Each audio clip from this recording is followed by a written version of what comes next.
మోషే ధర్మశాస్త్రం ప్రకారం వ్యభిచారం చేసిన స్త్రీని రాళ్లతో కొట్టి చంపాలి కదా బోధకుడా, మరి మీరేమంటారని పరిచయాలు అన్నప్పుడు ప్రభువు, మీలో పాపము చేయనివాడు వచ్చి మొదటి రాయి వెయ్యండి. అప్పుడు ఆ మాట విని అందరూ ఆ స్థలాన్ని వదిలి వెళ్ళిపోతారు. అప్పుడు యేసయ్య తల ఎత్తి చూచి, నీకు ఎవరు శిక్ష విధించలేదా అమ్మా అన్నప్పుడు ఆ స్త్రీ, లేదు ప్రభువా అని సమాధానం చెప్పింది.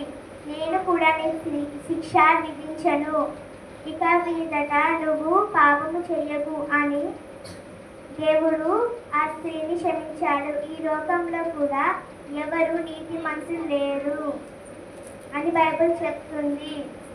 మరొకటి, నిన్ను నీ పొరుగు వారిని ప్రేమించు అని బైబిల్ చెప్తుంది. నిన్ను దూషించిన వారిని ప్రేమించమని బైబిల్ చెప్తుంది. యేసుని అంతగా హింసిస్తున్నా కానీ యేసు దీనిని క్షమించమని ప్రార్థిస్తున్నాడు.